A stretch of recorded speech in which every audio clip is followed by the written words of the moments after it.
I'm here at one of the leading technology conferences in America. It's called ThinkTransit, and we're here in Fort Worth, Texas, and we've gathered over 400 transit leaders from around the country to share with one another kind of in an open, real way about how we can improve the lives of the millions of people that rely on public transportation across North America on a day-to-day basis. It's been exciting to be here and talk with them. We had an executive summit today where we're talking to leaders about all the latest trends, the hot trends. What are the hot trends right now, right? I think we learned during the peak of the pandemic that our focus on ridership, kind of like as the only thing that mattered in public transit, really isn't what it's all about anymore. It's about more than just ridership. It's about really implementing the policies that we want to see in our cities. So that could be things like adding equity and inclusion to our cities and to our transit agencies. It could be about environmental stewardship and making sure that zero-emission buses are where we're headed to as a fleet, to make sure we're focused on that. It's even about things like changing the nature of how people view a transit agency, from just an agency that focuses on getting people from A to B. And instead, it's a little bit more than that. We can actually create our transit agencies as job training facilities for the jobs of tomorrow. When you move to zero-emission buses, when you have all this high tech that you see here, which is helping transit agencies really serve people, you realize that we can train people for the jobs of tomorrow right at our transit agencies. Technology is really a key enabler to make sure that as an entity that the tens of millions of people that rely on us every day, make sure they get the good information they need to know about where the bus is or where the train is, how they all interconnect. Integrating all the modes of public transportation in a city is really the #1 trend across the world right now, and that's what technology is the key to help us enable to do. ThinkTransit is a conference that brings together public transportation leaders focused on new technological innovations for the industry. We heard from local leaders in Fort Worth, company executives, and national leaders like Terry White, CEO of King County Metro in Seattle, Washington. Behind the scenes in every public transit system, there's a massive amount of software and hardware required to make the buses and trains run on time. These include dispatch and CAD AVL software and hardware that allows an operations control center to track and communicate to bus and train operators. There's also programs that show riders where the vehicles are, reservations and scheduling software, safety and maintenance programs, mobile data terminals, smartphone apps to book trips, fare payment software, and so much more. Conferences like this provide information and hands-on training for those who make all this work at your local transit system. Plus, there are sessions for senior executives to learn about best practices from each other and industry leaders. I think I know probably 2/3 of you in the room, but those who don't, and some who came in the afternoon, this is just a brief 30-second bio on me. I spent almost 35 years now in public transit and government. It all focused, during that time, and I worked in the private sector, in the public sector, ended up as CEO of the MTA. And then for the last almost 5 years, I've worked for the world's largest transit technology company. I always talk about, when I do high school graduation speeches or college commencement speeches, I talk about how do you know what your destiny is going to be? Because I believe in destiny, but I think you make your destiny a lot of times. And so I think it's the X spot, the axis where your interests intersect with your abilities. If you can figure out what you're super interested in and what you're super good at, not what your mom says you're good at, that's what I tell you, but what other people say you're good at, right? Your mom thinks you're good at everything. We need to be making sure, if we're going to have intentional personal transformation, that after we're living internally congruent, we're also constantly improving our skill sets so that we can make sure that we can adapt in this post-pandemic world. And then I think thirdly, we need to make sure we're living in community.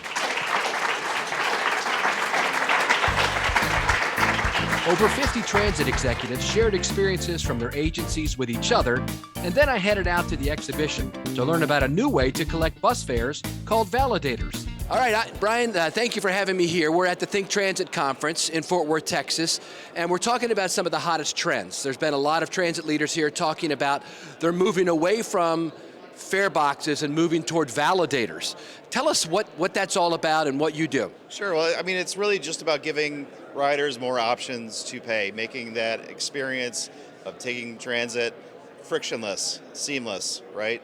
Giving them more opportunities to use pay the way they want to, moving towards electronic payments. People have credit cards stored in mobile wallets and that they can use to pay to get on the bus, making it easy for them to, right? So, or using a credit card that they have that's contactless, or, a paper ticket. That's not going anywhere either.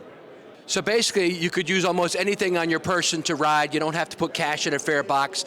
This is a new hot trend, isn't it? Right, and it can sit alongside the fare box. There's a lot of riders that are still, using cash, but this gives another option for people to use something that's a little bit easier to manage for them. Thank you. Yep, no problem.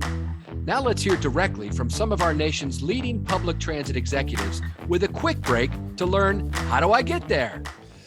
John Sisson, CEO of Delaware Transit Corporation. You guys operate DART in Delaware, a statewide agency. Yes, Paul. It's a statewide fixed-route paratransit agency, and we work with SEPTA in Philadelphia to bring commuter rail to the state. So it's a really exciting service we offer everyone in Delaware. One of the hot trends happening right now is people are kind of coming out of COVID, rebooting their bus networks. Tell me what you're doing. So we know there's a change in demand of our services, and we know there's demographic changes and everything else. So we're embarking on our Transit Reimagined. And so we're going to be out on the street trying to bring a consultant in or a team in to help us go out to our customers, go out to our stakeholders, and get a better understanding of what they need out of their transportation system. And then realign those services to provide better, more frequent services where they're needed, maybe add more microtransit, smaller buses where smaller buses are needed, so we can stay more efficient and provide better service to our customers. One of the other hot trends happening now is basically environmental stewardship. Public transit doing more than we've already done, which we've done a lot to keep the environment clean, but what are you doing in that area? So we've been working on making our fleet more environmentally friendly for the last 8 years. So our paratransit fleet's gone completely propane. We've been awarded 4 low-no grants for electric zero-emission buses, and by the end of this calendar year, 10% of our fleet will be completely zero-emission fixed-route buses. We've gotten 2 facility grants to help support those. So we have a project in Dover that will put solar panels in a microgrid, and then we just got another award for our Rehoboth Park and Ride area to do something very similar. So we understand that the climate change is real, and we need to do our part to make sure that our transportation options are as environmentally friendly as possible.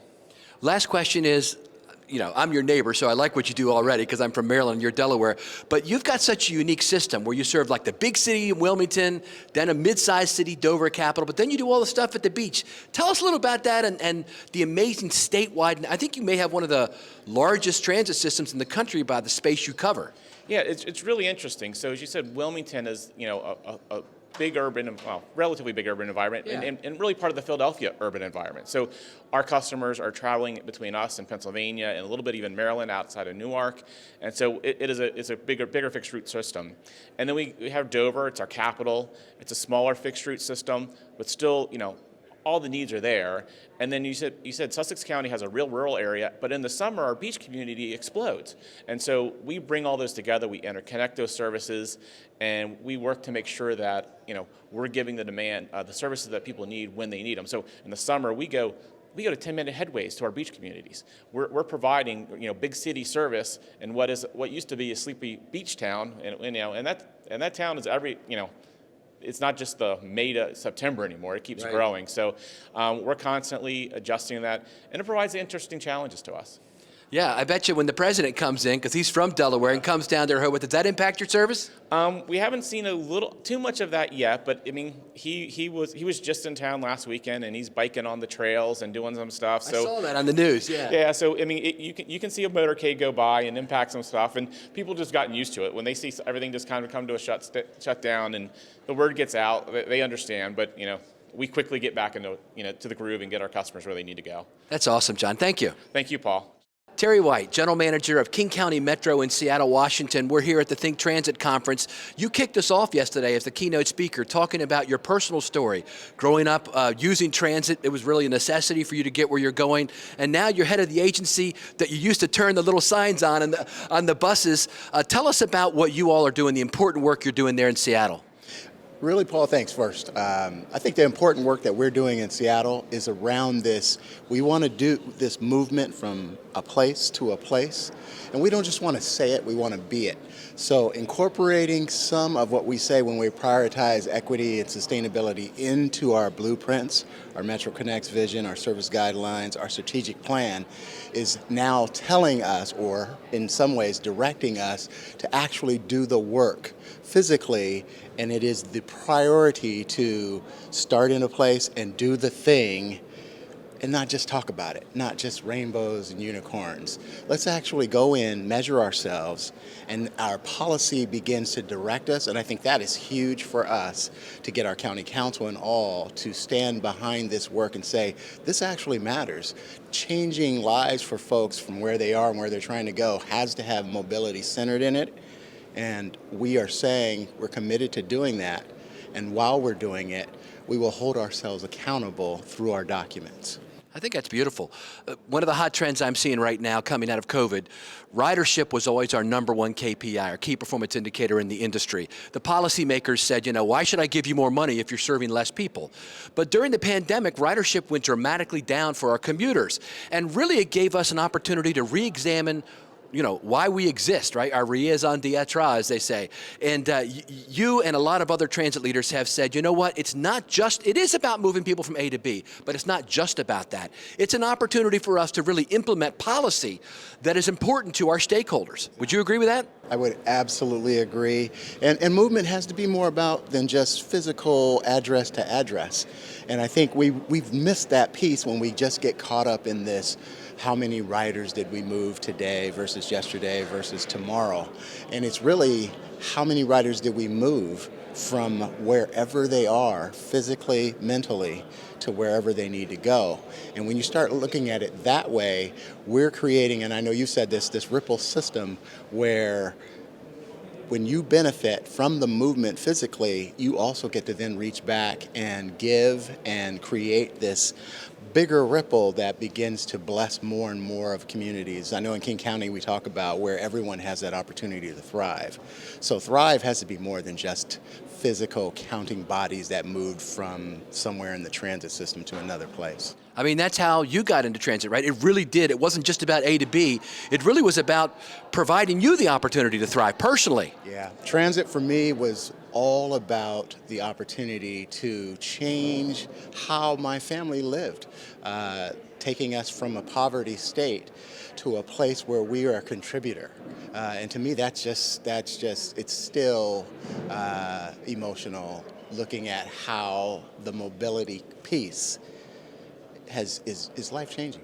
That's wonderful. Well, you were very inspirational to the hundreds of leaders here. I think it reconnected us once again with the purpose of what we're doing. It's not just about the equipment. It's not just about the technology. Even though we're here at a technology conference, it's really about helping the people. Well, I'll tell you this, hanging out with a lot of folks who have that passion for movement in all of its phases, in all of its ways, is just exciting in itself. So it's been a great time. Thank you, Terry. All right, thank you. We're here in downtown Fort Worth, Texas, and we want to figure out, how do I get there? Well, we figured out there's a Molly the Trolley down here, which is a local free trolley service. All we have to do, it looks like, is text that number to that number, and we'll figure out when the next trolley's coming. We're on Molly the Trolley, which is the downtown free circulator, and we're going to the Fort Worth Convention Center. Inside the convention center, there's all kinds of events going on, and you can ride the circulator, which is coming by right now around the downtown area anytime you want for free to get around downtown Fort Worth. In addition to the trolley, there's regular bus service, and we could also take these bikes here if we wanted to. They've got these all over the downtown area. It'd be fun to try one of these as well. Holly Arnold, CEO of the MDOT Maryland Transit Administration. We're here today at a technology conference, but you're doing things even that go beyond technology at the MTA in Baltimore. Tell us about kind of the outreach programs you're doing. Yeah, so technology is really important and a big part of what we do, but it's also really important to recognize the importance of the community that we serve. For our riders, we are such a huge part of our lives. For some of them, we're the first person that they see in the morning, the last person that they see at night. And so, whether we like it or not, we are part of that community. And so we need to do more to make sure that we're ingrained in it and recognizing that we do more than get people from point A to point B. So we're trying to make sure that we are attending some of our local festivals. There's an Afro-Caribbean festival, Pride Parade, and just really making sure that we are out there and part of the community. And what are you doing internally because, we couldn't make this happen without our operators, right? Yes, our operators, mechanics, all of them are so crucial. So we actually just last week celebrated Transit Worker Appreciation Week, where we went out to all of our bus divisions, our rail divisions, and recognized our employees for the important work that they've done over the past year. So we have our superstars, so we give superstars of the quarter, our rail operator of the year, and our bus operator of the year.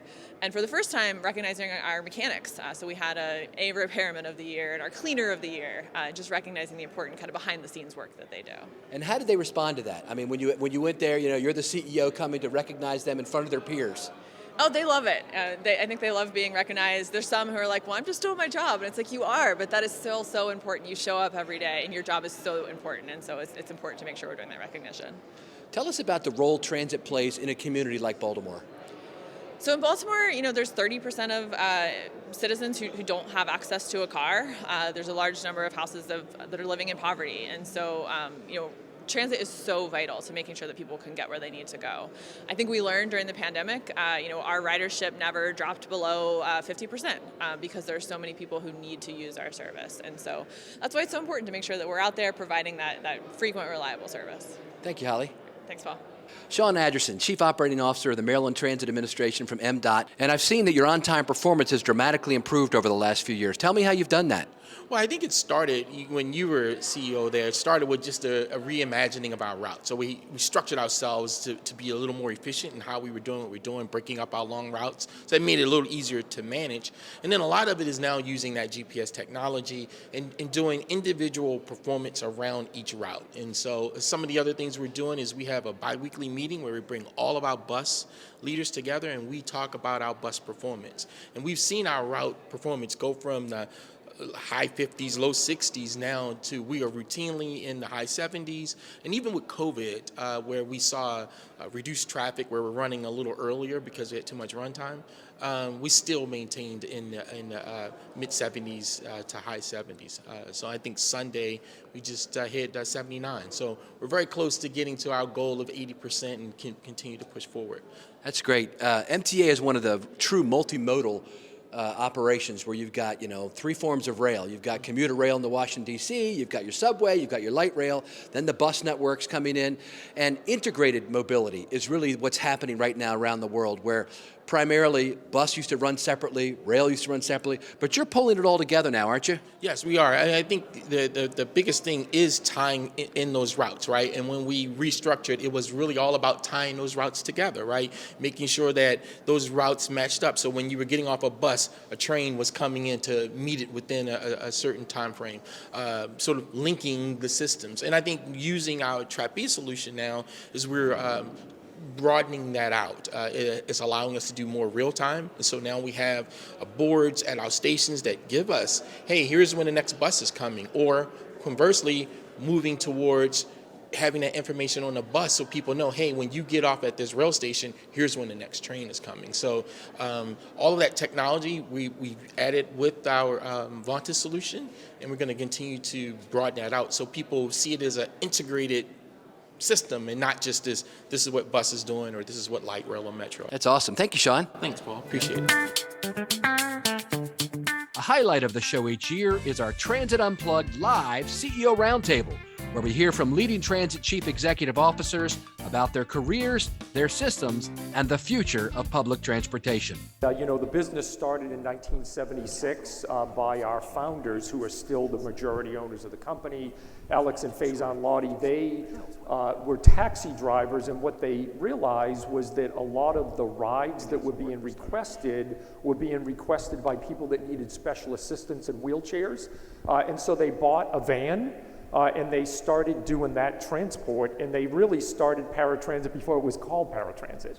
And so the company grew up as a paratransit company, but now, even though that's 37% of our business, we have significant business in fixed route, student, and public and private shuttle. Recently, we survived, fortunately, Hurricane Ida, which again devastated the infrastructure in New Orleans. Now, because of lessons learned, of all the folks who had jobs before me, Justin Augustine, Mark Major, all these great leaders, they actually positioned the RTA to be able to weather these storms. And so with Ida, our infrastructure maintained, and we as a transit agency, believe it or not, we're playing a first responder role.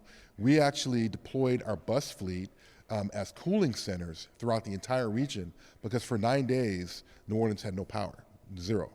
And our paratransit operators were literally going door to door with the health department, the fire department, rescuing our elders who were trapped in these multi-story buildings. And so we were able to play a first responder role and really couldn't be more proud of our team. Now, New Orleans is a fun town. In between hurricanes and events, it's one heck of a place to be, no doubt about that. But as a transit agency, we are really ingrained with our partners at the City of New Orleans, our public safety partners, to always be available as a first responder. Okay, great. Yeah, thanks. I'm also happy to be part of this game show. Paul was the former CEO at MTA and started our radio station there because, former radio host, and so needs to make sure that he's always got an opportunity to speak and get out there. So yeah, I'm Holly Arnold, CEO at MTA. I did not start out planning to go into transit or transportation. I grew up on a 400-acre farm in southeast Ohio. There was no buses, no transit. Didn't really know what any of that was until I went to college. I went to school in Pittsburgh and discovered Pittsburgh Port Authority. I just thought it was the coolest thing, that I could get on a bus and go wherever and someone else would drive me. And I fell in love with transit then, and everywhere that I've lived since, I've really made sure that there is transit, I can take the bus and go where I need to go. And I think I saw the survey or something that said the two hardest industries during the pandemic were healthcare and transit. Because there's so many people, right? And I live in a kind of a tech town, right? So there's all these people oh, I went to Crescent Butte for a year and a half and wrote a book and found myself. Great. I went to work every day, right? Because what we do is essential service, critical stuff. And so we had amazing frontline people out there every single day delivering for our community. And therefore, the management team's out there with the staff delivering for the community. And so I think, in my life, there is no normal day. And to be perfectly honest, at the end of the week, I have no idea really what I even did during the week. And that's kind of great in the sense the variety and the improvisation in life. But it's also, I think, one of the challenges, and Holly and I were talking about this a little bit, is, especially from the CEO perspective, not to get overly vulnerable, is because everyone is dealing with this in their own way, but these jobs are lonely. There's a loneliness to these jobs. And I've been on senior teams where you don't appreciate it till you're in that seat, how much you are ultimately by yourself at the end, and you have to make decisions that some people like and some people don't like.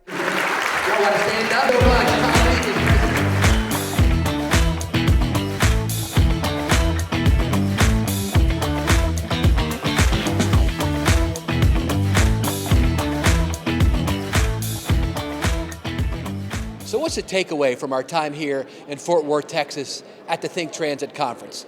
I think it is that public transit now is really becoming about more than just moving people from A to B.